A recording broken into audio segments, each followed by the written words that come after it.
Bismillahirrahmanirrahim. Ya. Dosa besar yang berikutnya yaitu dosa besar ke-49. Kata Al-Imam Adz-Dzahabi, al-khuruju bis-sayfi wa takfiri bil kabair, yaitu dosa besar 49 memberontak dengan senjata dan mengkafirkan orang lain disebabkan dosa-dosa besar yang dia lakukan. Jadi dosa besar 49 ini dosa gampang mengkafirkan pihak lain, ya, mengkafirkan individu-individu atau person-person tertentu. Jadi perlu dibedakan antara takfir mutlak dengan takfir muayyan. Takfir mutlak itu misalnya barang siapa yang melakukan ini maka dia telah kafir. Misalnya ya kurang lebih Nabi sallallahu alaihi wasallam bersabda, "Mantaraka barang siapa perjanjian antara kita dengan mereka adalah salat. Barang siapa yang meninggalkan salat maka dia telah kafir." Kan itu sudah pernah kita bahas. Ya, ini Nabi mengatakan kafir secara umum. Ya. Adapun kalau kita ada person-person tertentu, individu tertentu dia enggak salat, jangan lantas dikafirkan. Ini bahaya, gampang mengkafirkan. Ini sebuah bahaya yang besar. Di sisi lain itu adalah dosa besar. Di sini Al-Imam Adz-Dzahabi rahimahullah membawakan dua ayat dan beberapa hadis. Di antaranya yaitu firman Allah di surat Al-Baqarah ayat 190. Yaitu Allah berfirman, "Wala ta'tadu innallaha la yuhibbul mu'tadin." Dan janganlah kalian berbuat melampaui batas. Sesungguhnya Allah tidak menyukai orang-orang yang berbuat melampaui batas. Ya. Kemudian di ayat yang lain Al-Ahzab 36. Wa may ya'sillaha wa rasulahu faqad dhalla dhalalan mubina. Barang siapa yang bermaksiat ya kepada Allah atau barang siapa yang mendurhakai Allah dan Rasulnya, maka dia telah berbuat kesesatan dengan kesesatan yang nyata. Ya. Kemudian di sini Al-Imam Adz-Dzahabi membawakan hadis. Setelah membawakan dua ayat, beliau membawakan hadis, yaitu Nabi SAW bersabda, "Man qala li akhihi al-muslim ya kafir, man qala li akhihi al-muslimi ya kafir faqad ba'a biha ahaduhuma." Barang siapa yang berkata kepada saudaranya sama muslim, "Wahai kafir," maka perkataan itu pasti kembali kepada salah seorang dari mereka berdua. Kalau yang dipanggil itu bukan orang kafir, maka panggilan ini kembali kepada orang yang memanggil. Ya, kalau yang dipanggil itu bukan orang yang kafir menurut Allah Subhanahu wa taala.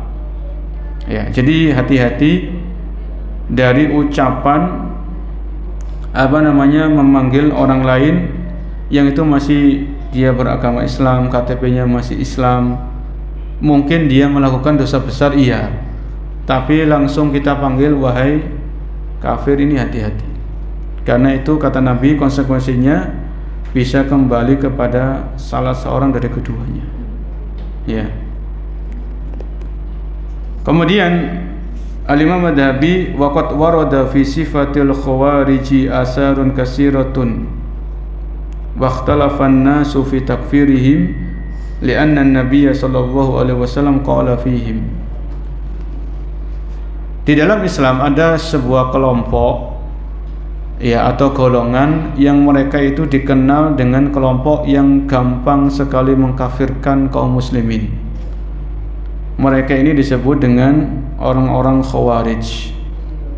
Ya, orang-orang Khawarij ini sudah ada di zaman para sahabat. Mereka orang Khawarij sudah ada di zaman sahabat. Zamannya Ali bin Abi Thalib radhiyallahu anhu itu sudah ada di zaman itu. Ya, dan di zaman kita sampai hari kiamat itu akan ada. Karena ini pemikiran. Ya, karena ini pemikiran. Jadi gampang mengkafirkan itu landasannya itu apa?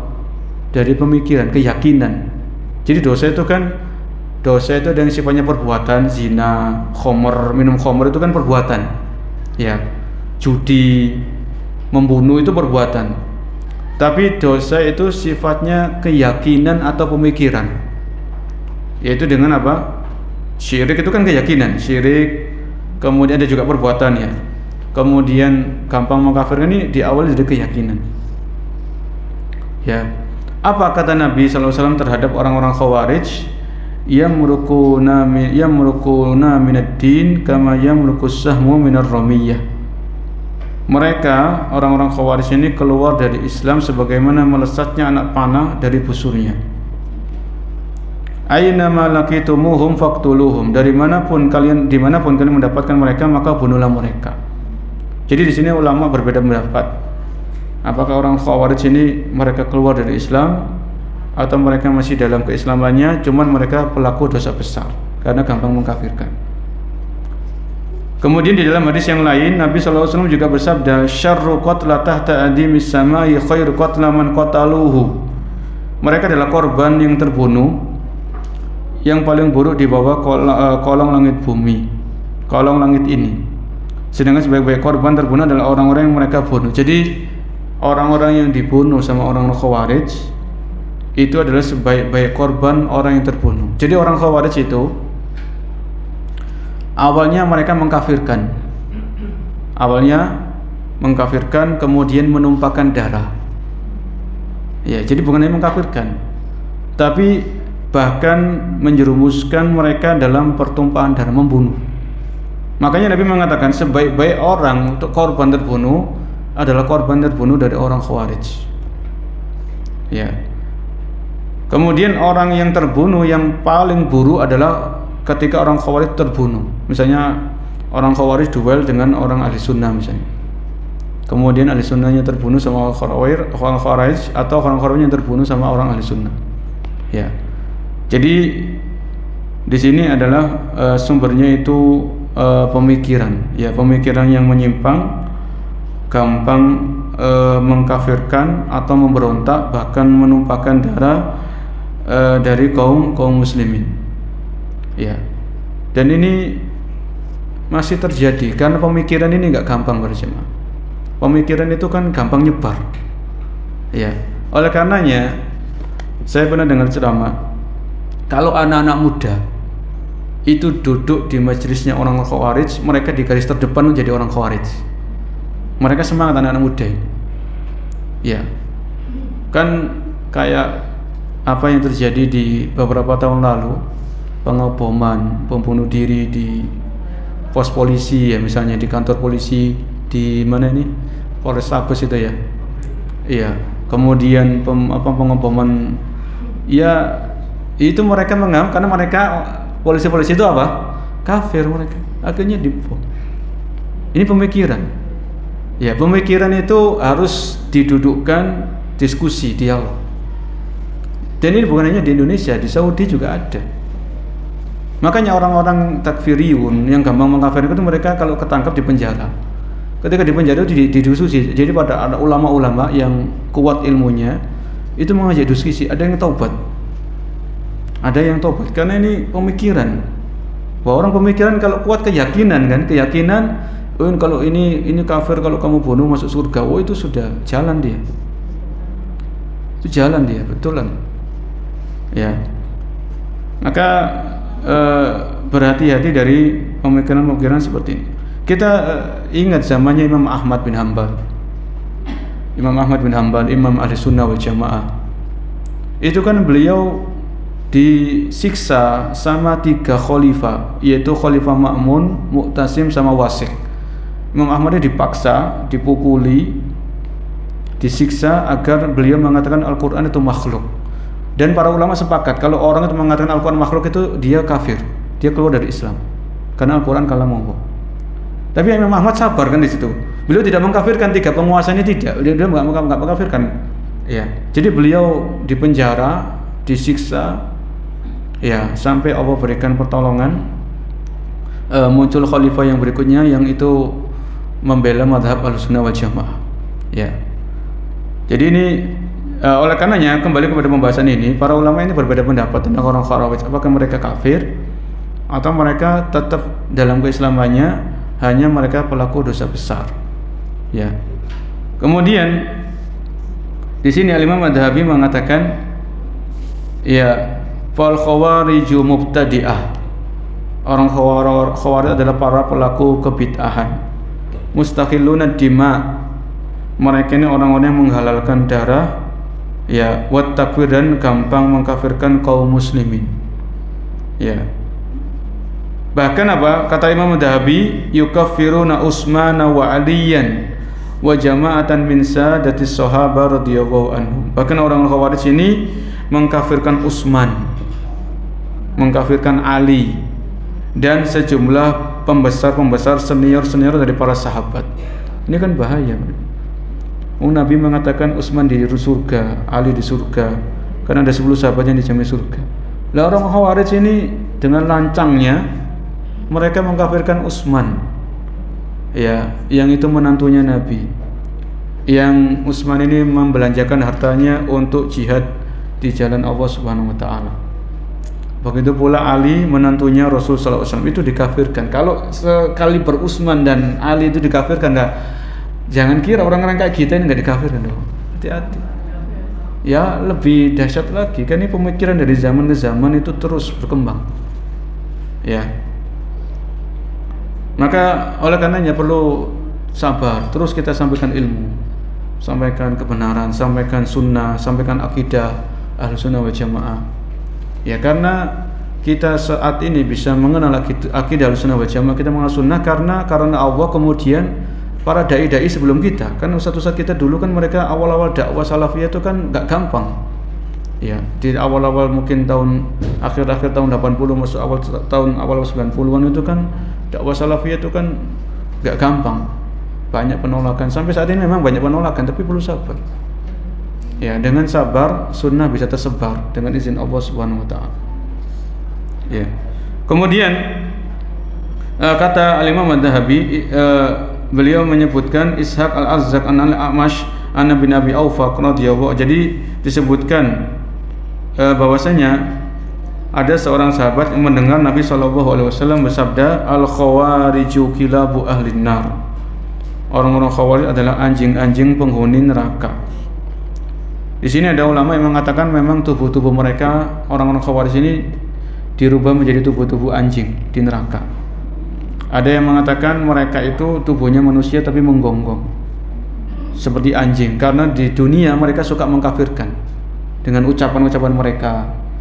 Maka dihukum oleh Allah di neraka, mereka dibuat menggonggong seperti seekor anjing. Ya, tubuhnya tubuh manusia tapi mereka di neraka menggonggong, dan ini dihinakan oleh Allah Subhanahu wa taala.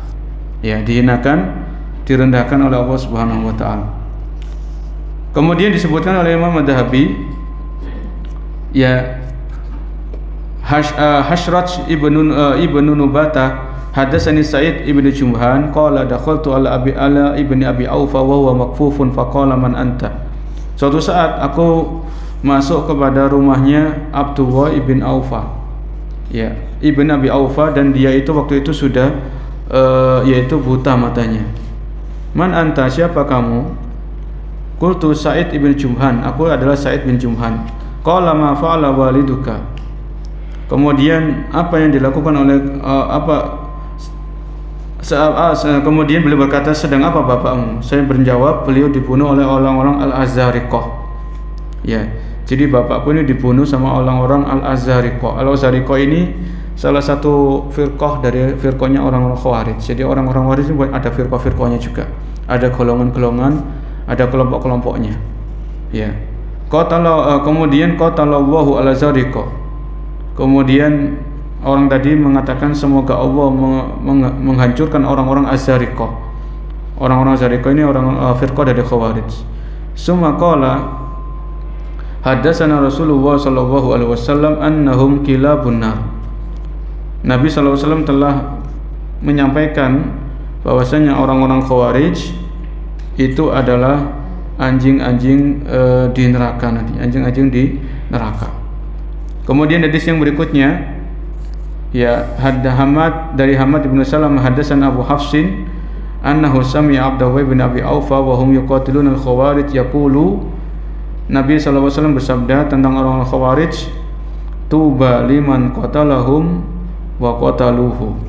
Ya, sungguh beruntung orang-orang yang membunuh orang-orang Khawarij, dan sungguh beruntung orang yang dibunuh sama orang-orang Khawarij.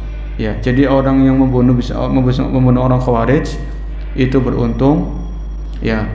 Kemudian orang-orang yang terbunuh sama orang Khawarij itu orang-orang yang beruntung, kata Nabi sallallahu alaihi wasallam. Namun di sini ya Al-Imam Adz-Dzahabi itu atau juga ulama-ulama yang lain seperti Syekhul Islam Ibnu Taimiyah itu lebih cenderung orang-orang Khawarij ini bukan keluar dari Islam. Ya, mereka orang-orang Khawarij ini tidak keluar dari Islam, tapi mereka tetap statusnya sebagai pelaku apa? Dosa besar. Ya. Dalam hal ini ketika Ali bin Abi Thalib radhiyallahu anhu memerangi orang-orang Khawarij, itu tidak sebagaimana Ali memerangi orang-orang murtad. Jadi beda perlakuannya. Ketika Ali bin Abi Thalib memerangi orang-orang Khawarij, itu ketika mereka kalah, hartanya bukan jadi ada harta ghanimah, tidak. Hartanya orang-orang tetap harta mereka, dan wanita-wanitanya bukan jadi wanita tawanan. Kalau orang memerangi orang murtad kan beda. Orang murtad kan sudah kafir. Kalau memerangi orang kafir, maka harta mereka jadi harta rampasan perang. Wanita-wanita mereka menjadi wanita tawanan. Ya, ini diantaranya pendapatnya Syekhul Islam Ibnu Taimiyah. Bahkan disebutkan oleh Ali bin Abi Thalib, hum ikhwanuna baghaw alaina. Mereka itu saudara-saudara kita, cuman mereka melampaui batas kepada kita. Ya. Dan dalam hal ini ada firman Allah Subhanahu wa taala di surat Al-Hujurat ayat yang ke-9. Ya, Al-Hujurat ayat yang ke-9, wa in ta'ifatani minal mu'minina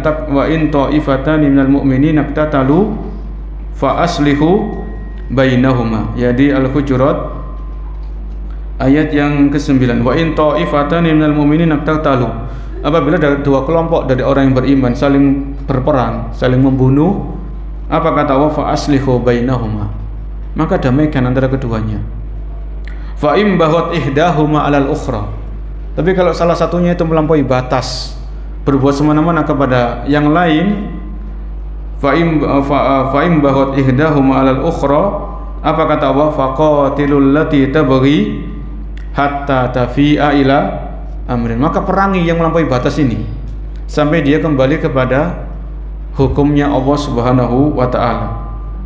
Fa in fa'at, kalau orang yang melampaui batas, jadi kelompok yang melampaui batas itu kembali, fa aslihu bainahuma, maka damaikan lagi antara keduanya, bil adli wa aqsitu, dengan penuh keadilan, innallaha yuhibbul muqsitin. Ini jadi Ali bin Abi Thalib sendiri radhiyallahu anhu itu ketika beliau memerangi orang-orang Khawarij, itu mereka masih dianggap orang-orang Islam, cuman mereka berbuat dosa besar dan mereka melampaui batas. Karena apa? Karena mengkafirkan dan menghalalkan darah kaum muslimin. Ya, menghalalkan darah kaum muslimin. Ini tadi dosa besar yang ke-49. Jadi intinya, kalau kita mendapatkan saudara kita itu menyimpang, keliru, salah, maka kewajiban kita adalah menasihati, bukan malah mengkafirkan. Ya, pernah mungkin para jamaah membaca atau mendengar ada kisahnya orang ahli ibadah. Ya, kemudian orang ahli ibadah ini tapi nggak punya ilmu, dia mengatakan ketika ada pelaku maksiat itu dia mengatakan, wallahi lan yaghfirallahu li fulan, Allah tidak akan mengampuni dosa orang tadi. Allah tidak akan mengampuni dosa orang pelaku maksiat ini. Makanya apa? Allah mengatakan, man dalladhi ta'ala alayya, siapa yang lancang menyebut dengan namaku, aku tidak akan mengampuni dosa si fulan. Aku telah mengampuni dosanya dan aku hapuskan amalanmu. Ya. Jadi jangan sampai kita lancang, demi Allah, Allah tidak akan mengampuni dosanya orang ini, padahal dia masih Islam. Dia masih dalam keislamannya, cuman melakukan dosa besar, mungkin dosanya banyak, ya, dosa besarnya banyak. Tapi jangan sampai kita mendahului Allah Subhanahu wa taala. Anda tidak tahu dari mana Allah nggak akan mengampuni dosa orang tadi, kan Anda nggak tahu. Kita nggak tahu, bahkan diri kita nanti akhirnya itu gimana, endingnya nggak mana, kita nggak tahu. Ya. Yang bisa kita lakukan itu kita doa minta keistiqomahan, ya muqallibal qulub sabit qalbi ala dini. Kita minta keistiqomahan. Ya. Jadi kita nggak tahu akhir endingnya setiap orang itu gimana. Bisa jadi orang ini dosa besarnya banyak, pelaku maksiat. Kemudian Allah kasih hidayah, kemudian tobat, bisa saja seperti itu. Ya. Jadi tugas kita itu menyebarkan ilmu sesuai kemampuan, terus kita saling menasihati, saling mengingatkan, kemudian mendoakan orang-orang yang belum dapat hidayah supaya mereka dapat apa? Dapat hidayah. Adapun mengklaim Allah tidak akan mengampuni dosa orang ini padahal dia masih dalam keislamannya, ini bahaya. Apalagi memvonis mengkafirkan itu lebih bahaya lagi. Ya, mengkafirkan ini lebih bahaya lagi. Mungkin sampai di sini dulu dosa besar, dosa-dosa yang kita bahas di kesempatan pagi hari ini, yaitu dosa besar ke-47. Menghina nasab ini dilarang, ini dosa besar. Meremehkan, melecehkan nasab orang lain, ya. Kemudian dosa besar ke-48 tadi berbuat semena-mena atau melampaui batas, dan juga dosa besar ke-49 yaitu dosa gampang mengkafirkan pihak lain, ya, gampang mengkafirkan pihak lain. Wallahu a'lam bishawab. Apabila ada yang menambahkan atau ada yang bertanya, kita persilakan.